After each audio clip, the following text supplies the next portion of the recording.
The first section of this video will cover general watercraft safety information. A second section of this video contains additional and specific safety information for watercraft incorporating some of or all of the following eye control technologies: IBR, Intelligent Brake and Reverse; ITC, Intelligent Throttle Control; and IS, Intelligent Suspension. The information provided here in the first section will support the additional and specific safety information provided for designated eye control technologies in the second section. As a new Sea-Doo PWC user, you're going to enjoy this exciting product that makes summer more enjoyable. You must read and understand all safety labels affixed to your PWC before riding. Failure to do so may result in serious injury or death. Know and respect the boating laws. Know the operator age and training requirements for your jurisdiction. BRP suggests that you and other operators of your PWC take an approved boating safety course. These courses are available through your local enforcement agencies. Engine exhaust fumes contain carbon monoxide, which is an odorless and colorless gas. Carbon monoxide can be harmful or fatal if inhaled. Refer to the operator's guide to learn more about it.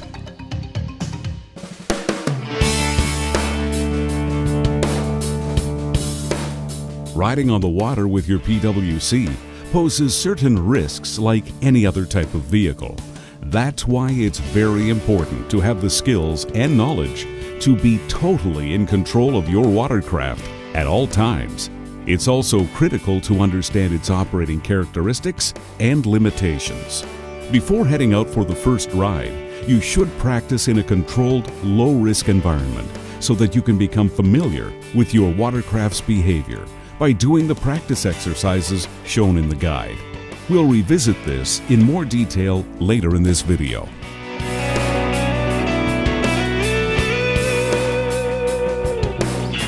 The engine of your PWC is directly coupled to a drive shaft, which in turn rotates an impeller. This impeller is in a housing where water is drawn up from underneath the watercraft through the intake grate. Then the water flows through the impeller to a venturi.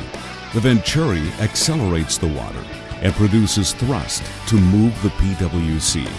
Depressing the throttle increases engine speed and therefore watercraft speed. Sea-Doo watercraft have a steerable venturi at the rear of the boat, controlled by handlebars which direct the stream of water from left to right. This is a key characteristic of all jet drive systems and must be kept in mind when operating a Sea-Doo watercraft. Don't forget, directional control is reduced when the throttle is released and lost when the engine is off. Do not release the throttle when trying to steer away from an object. You need the throttle to steer. Your PWC is equipped with the Off-Throttle Assisted Steering System, also called OTAS. This system provides additional maneuverability in an off-throttle situation. The OTAS system is electronically activated and slightly increases the engine speed in some situations. The steering efficiency of your PWC will differ depending on the number of passengers, loads, water conditions, and environmental factors such as the wind. Keep away from the intake grate while the engine is on. Items such as long hair, loose clothing, or PFD straps can become entangled in moving parts, resulting in severe injury or drowning. Avoid riding in areas with less than 3 feet of water or where there is heavy vegetation at the water surface level. Do not apply the throttle when anyone is at the rear of the PWC. Turn the engine off. Water and/or debris exiting the jet thrust nozzle can cause severe injury. Never stay behind the PWC when the engine is on. When reboarding from the water, it's important that the engine must not run. Something else very important is the stopping distance. Generally, boats have no brakes, so you must release the throttle lever and slow down well before you are near the shore or dock. This is extremely important, especially when moving at fast speed, so be extra careful.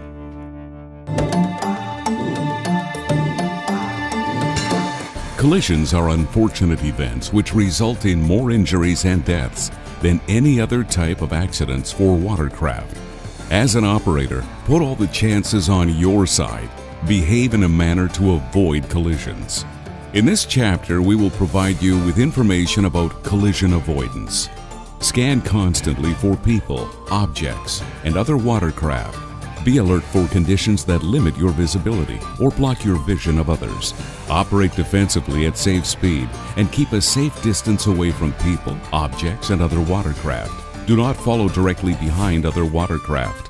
When you're not alone on the water, avoid sharp turns or other maneuvers that make it hard for others to avoid you or understand where you're going. Do not go near others to spray or splash them with water. Avoid areas with submerged objects or shallow water. Take early action to avoid collisions. Remember, generally PWCs and other boats do not have brakes. Do not release the throttle when trying to steer away from an object. You need the throttle to steer. Ride within your limits and avoid aggressive maneuvers to reduce the risk of loss of control, ejection, and collision.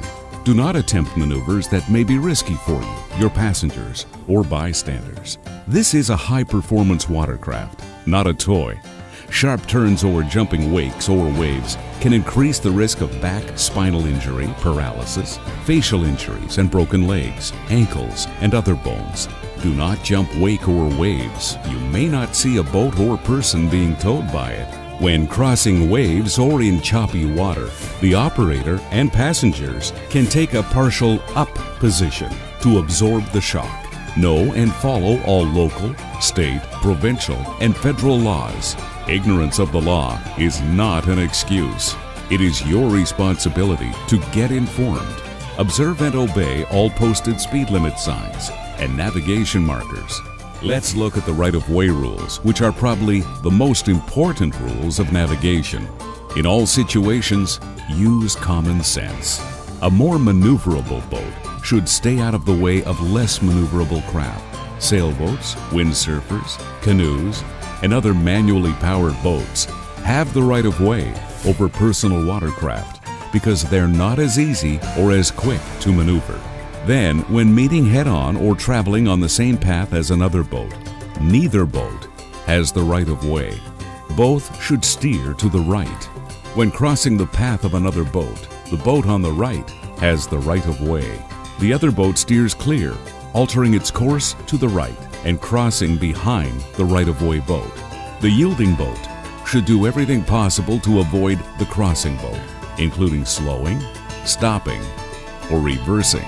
If you're crossing the path of a boat coming from your left, you should keep the same path at the same speed and should change course only when trying to avoid collision. When trying to pass another boat from behind, stay far from the boat you're trying to pass. You can pass on either side as long as you stay well clear of the slower moving vessel.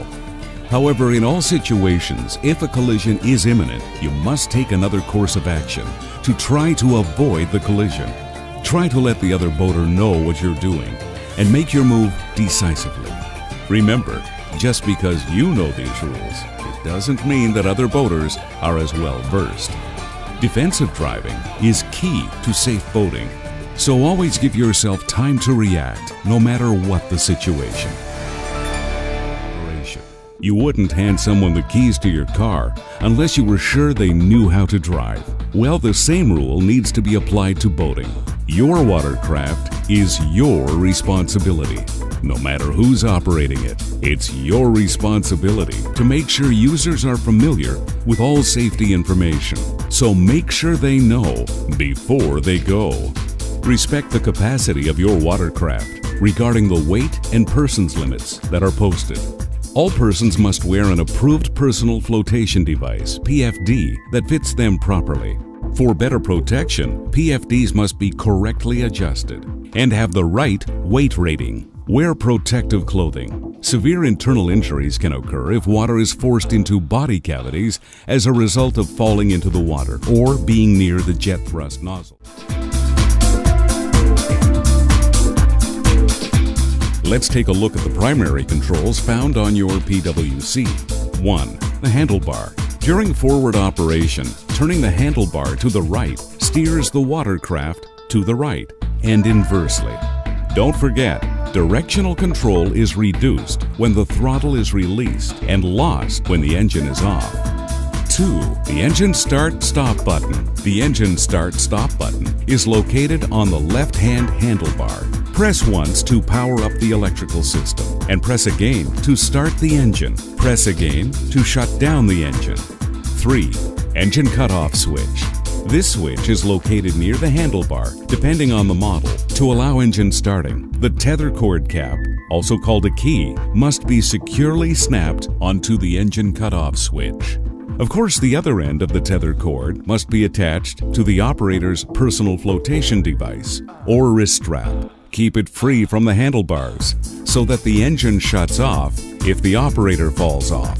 4. Throttle lever. The throttle lever is on the right-hand side of the handlebar. Pull on the lever with your finger to increase or maintain watercraft speed. Don't forget, you need throttle to steer. 5. IBR lever. If so equipped, the IBR lever on the left-hand side of the handlebar can electronically command the reverse, neutral, and braking by pulling it with your finger.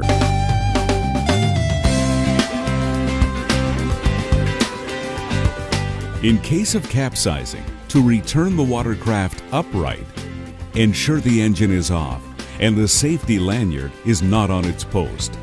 Then, refer to the label on the stern to find the information on how to turn the watercraft right side up. Grab the inlet grate, step on the bumper rail, and use your weight to rotate the watercraft in the direction shown on the label. Follow the next instruction to reboard on the boat. Do not attempt to start the engine if the boat was capsized for more than 5 minutes. This can damage the engine. Get on from the rear by gripping the handle or the top of the seat and pulling yourself upward until your knee can reach the boarding platform.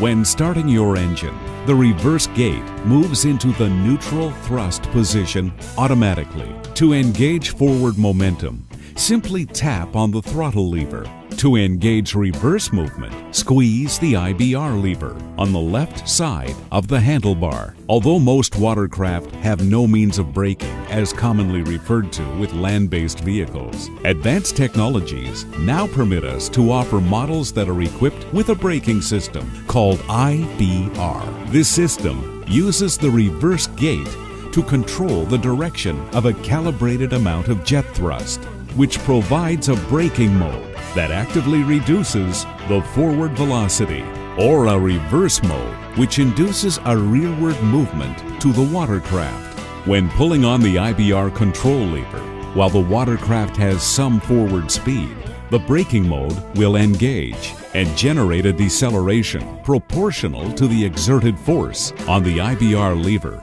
The more you pull on the IBR lever, the greater the braking force becomes. Be careful to gradually actuate the IBR lever to adjust intensity of the braking force and simultaneously release the throttle lever. To disengage the braking mode, simply let go of the IBR lever. This active braking can significantly reduce the stopping distance of the watercraft. So that concludes our review of important safety information you need to know before enjoying your Sea-Doo personal watercraft. Thanks for your time, and we'll see you on the water.